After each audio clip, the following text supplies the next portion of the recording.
Thanks, Derek. Yep. So, yeah, as Derek said, I'm Doug Letcher, CEO of Metrics. We're a relatively new startup, so if you haven't heard of Metrics yet, we are in the cloud-based simulation space. We have a booth just up the hall here at 1244. If you want to come by and learn more about there, then I'm going to say the basics in this little presentation here today. But of course, the presentation's meant to be more general about cloud and SaaS and things of that nature. So I wouldn't say too much about exactly Metrics products offerings. So please do come by and visit us. In fact, I think it said we were only allowed to have logoing of the company on the first slide. So I've made it extra big for you guys here. I hope that's okay. And I've also included in the credits here Verification 3.0, which I guess I should introduce as well. Verification 3.0 is an initiative among a few companies. I think there's about 8 or 9 of us involved now, including Metrics, focused on enabling innovation in the verification space. So it's a collaboration effort among a number of companies that I'll tell you a little bit about in this presentation as well, and how that fits in with our vision for cloud and such. So I'll jump ahead here to the next slide. So I'll start with the Verification 3.0 piece of the presentation. So Verification 3.0 is about a set of trends that we see happening in the EDA world, and as I mentioned, a number of companies collaborating around those trends. And from Metrics' perspective, the key trend is on here it's called large-scale compute, but basically cloud and how cloud is innovating the compute infrastructure of verification. And in particular, Verification 3.0 members are mostly a set of smaller companies that believe the smaller companies in the industry provide a lot of the innovation, and you'll see us collaborating more together to strengthen that innovation effort. So you can learn more about the Verification 3.0 piece at verification30.com. That's a site hosted by one of my colleagues, Jim Hogan, and some other people involved in the effort and the collaboration of the companies behind this piece of what we're doing. So Verification 3.0, the 3 actually refers to this being the third sort of wave of general technologies in the EDA space. I mean, I guess you could put arbitrary numbers on them, but the way they've defined it, it goes back to kind of an 80s and earlier. And from a cloud piece of that, again, I'm only going to talk about Metrics' relation to the compute aspect. So at that time, obviously, cloud, there was no cloud. In fact, there wasn't even really modern large data centers. We were, using, or people who were really almost before my day doing design at that time on standalone workstations or small clusters of machines and such. And then the 2.0 phase would be sort of everything from 90s on to now from a cloud perspective, where pre-cloud. And obviously we see cloud being part of the 3.0 wave of things that are happening in the EDA right now, along with many other pieces of technology, things like portable stimulus and the more widespread adoption of formal, and a lot of things that are helping solve the verification problems that we all deal with on the larger SoCs these days. So again, I don't have time in this presentation to focus on all of those things, but just want to put cloud in the context of our ecosystem and partnerships that Metrics is building. So bringing it back to cloud in particular, one thing we've noticed in talking about cloud is that there's some confusion around really what that means. And it's great to see that EDA people and semiconductor people are adopting cloud, and at least there's a lot of buzz about it at this DAC, much more than last year where I don't think it was even mentioned. But there's still a bit of confusion, so I want to clarify what the different types of cloud that we see are here. And in particular, Metrics is in the software as a service piece of this, the SaaS end of the spectrum. But what we see is a lot of the infrastructure as a service type plays. That's your AWS, your Googles, who are basically just renting you raw machines, right? And that has value in itself, but at the same time, there's more value as you move up this chain, right? And you can see some of the things that define each of these, right? Traditional IT in an enterprise setting has all of the aspects listed here. Applications being at the top, obviously, because you have to do some actual application simulation in our case, or whatever your case may be. We have security listed second because, obviously security is a top concern, and note that it's even in the software as a service world, security is still key, and it's handled by the SaaS vendor, right? So it's taken out of the hands of the need for you to manage that security piece yourself. So as we'll see on the next slide, and you can see also in the platform as a service, means everything up to, but not including the final application, is basically done for you. The infrastructure as a service still leaves most of the half of the stack really there for you, but it does virtualize the servers and the storage. Again, that's where the AWS type people play, right? So the other way to look at that is that the SaaS type offering that Metrics has, for an example, or that we think in general should be seen more in EDA, because this is where the software world goes with a lot of the type of applications, right? Some of the commonly known ones you might see there, things like Gmail and Salesforce, are well known, but others, like, for example, I think I have some mention of GitHub later, is a good example of an engineering-ish, software-ish tool that plays in the pure SaaS space. And the SaaS is focused on the end users, right? And again, with the security, the actual data shows that SaaS is more secure or has less critical penetrations than traditional data centers. So really the security note here is that your perception of security is really the opposite of the reality in that case. And I think it has to do with the losing control aspect there, right? People like to feel like they have control of their data, but by doing so, it's not necessarily actually more secure. So this is one of the messages that we're trying to get across about the SaaS type offerings that we're providing, is that it's actually more secure, and because the people building it are very focused on that as part of their core business. So hopefully that perception will be changing as time goes on here. So I'm going to bring this back to the EDA world of things a little bit, right? And in EDA world, verification has really become the bottleneck in the effort to produce a chip. I think most of the people, I'm not sure everyone's background here, but I would think that most of you are aware that generally some of these stats, like 70% or more of effort in doing a chip SoC development, is in verification. Delays and mistakes come and that sort of thing. And in spite of a lot of effort from all the vendors going into that, it continues to be a widening gap, really. Kind of feels like we're doing it the hard way, like that guy testing helmets the old way, right? So what's the solution to this?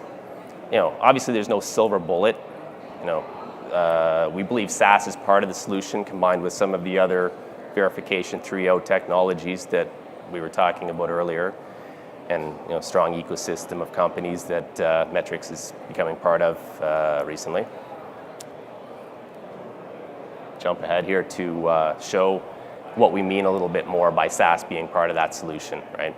So again, when you look at a diagram here of how a SaaS-based EDA platform might work, and in particular this is based on Metrics slides, obviously, since that's where I'm from here. You have essentially your verification teams, which can be distributed around global sites that make access to our data centers, right? Which actually, again, we're the SaaS provider. So going back to actually I'm going to jump back one slide because I think I missed a key point. In this sort of, infrastructure as a service, AWS, Google at the bottom layer there, these services in the software world are largely meant for SaaS companies to build on top of, not end users to build on top of, right? So again, the way Metrics builds on top of that is very typical in the software world. and bringing it back here. So we build on top of it with an infrastructure like this. This all runs on top of Google in our case. And we provide, for example, a hosted Git repository in the same way that in the software world, a GitHub or the likes provides a hosted Git repository. And some of the data on the side here, for example, is GitHub-related data showing how, now you guys probably can't read this, but that's 2012 or so. This hockey stick sort of shape thing takes off. That's the graph of repositories stored on GitHub. And if you actually continue this out, the data's a bit old. If a couple of years later, it would actually kind of shoot off the top of this screen to 50 million or something like that. The point being that these are widely adopted technologies built in the SaaS sort of model at this point in the software world, the de facto standard really way of doing a lot of software development. And it's not just small guys. I mean, GitHub, for example, is one that was known for being open source and individual users, and that was true for a long time. But in the last couple of years, most of that growth is in the enterprise space. The yellow from their revenue piece here, the yellow and red are small and large organizations, and only the green is individual user account revenue. Again, point being that this is widely adopted even in the enterprise space in the SaaS type model, and we see that it should be the same way in EDA. So we provide a Git-based kind of GitHub-like repository hosting in the cloud as part of our product. But of course, in the EDA world, you don't have free C simulators and the like. So we provide the application layer that you saw in the SaaS model earlier, provided essentially infinitely parallel application. Because it's SaaS, you don't have to worry about the machines you're running on and such. All that data can be collected up into databases, presented back through a web-based SaaS interface, again, back to your verification team. So there's kind of a loop of the data around there.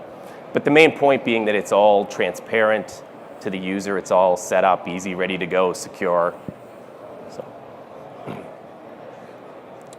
show a slightly more technical view of that here. This is a slide sort of actually simplified from Metrics' internal architecture. And you can see from this that while the whole point of a SaaS product is to make it very simple to the end user and easy to use, there is some complexity under the hood of how it works. I won't go into too much detail here, but you can sort of relate this back to the previous slide that I just presented and see that you have the web-based interface piece from this point and the Git interface from that side. So those are the two sort of ways in and out of the compute cluster. And all of this is, of course, a scalable compute cluster that ultimately runs on top of a Google Cloud. So we have the web, Nginx is the web presentation layer. This all runs on a Kubernetes engine, which is a scalable, redundant platform that helps abstract the hardware away from the SaaS layer technology that we use. And then, of course, we have multiple kinds of databases and other file storage running under that. We have our own job dispatching type engine, which is sort of like a dynamic sort of LSF-like engine, but it's aware that it's running on cloud and knows how to turn machines on and off and do things like that. So the way it runs is it can turn on jobs over here, which are within a container, what's called a Docker container. So for a particular job, a node can get spun up. It can pull from container registry services to create a container customer-specific container with all the tools that are needed to run the job, typically including our own simulation engine, but whatever sort of C++, Python versions you want in there, third-party tools as well, as long as you own the licenses. So it spins up those jobs, runs a simulation for a couple hours or whatever it takes, collects the data back to a cloud-based object storage, shuts down the node so that you're not wasting the resource of that node anymore. And of course, all that Google storage data gets indexed back into the databases so you can find it through the web interfaces. So that's generally how the architecture works. And what you can see from that is there's a lot more to it than just machines running in the cloud, right? It's not just the infrastructure, the IaaS type thing. There's actually a lot of layers of software on top. So why now for all of this stuff, right? That's a question we get a lot of over in our booth. You know, cloud's been a thing for a while. Why is it coming to EDA right now? Well, some of you probably remember there was attempts at EDA by the big vendors back around about 2011. They were semi-public, I think. And they kind of failed for a variety of reasons. I think it was too early. People didn't trust the security. The business model wasn't right. There was some more attempts a couple of years ago. I put a couple of startup names on there that briefly appeared and went away.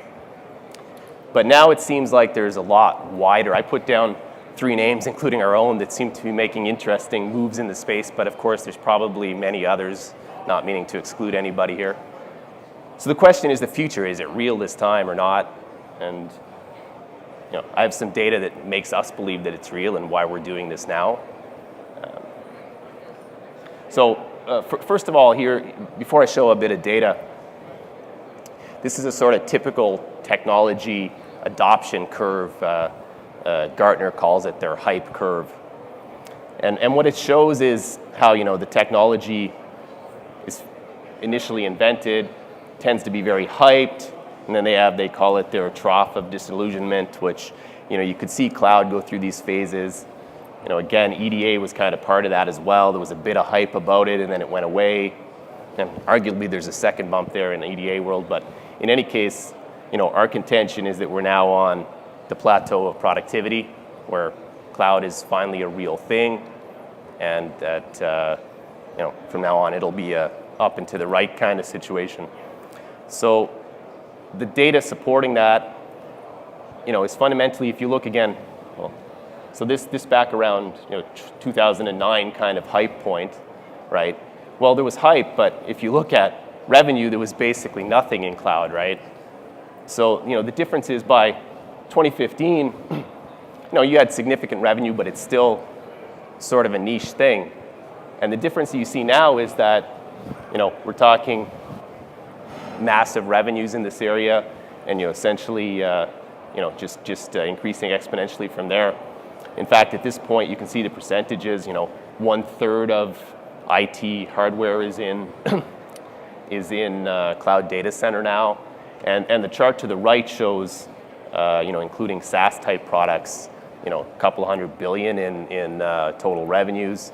And those numbers are, as time goes on, those estimates are increasing. You can see that the old estimate for 2020 was 190, but as we get closer to that, they're increasing the estimates. So it's not only going up, but it's going up faster than expected, which you know, seems to be a very strong trend. So where's all this leading? It's really the tipping point for cloud in general, but particularly in EDA, right? It seems like it's finally time for this. I put some more supporting data here. You know, you can see cloud in general is going to take by 2021 more than half of the total of worldwide infrastructure deployment cost. You can see that almost all of the new growth spend from the chart on the top right is in software as a service type products, the red line, versus traditional software, the black line, which I suspect for the last few years, maybe most of that 5% was still in EDA, but hopefully not forever. And I threw in just one more chart there just to show this sort of concept of why SaaS more generally is a good thing from an economic perspective. The iceberg sort of analogy, maybe some of you have probably seen it before.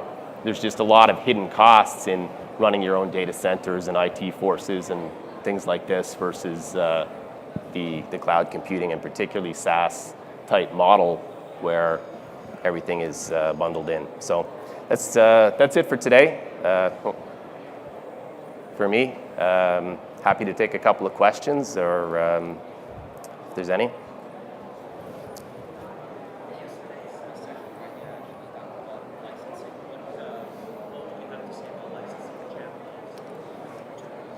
So the question is about licensing challenges.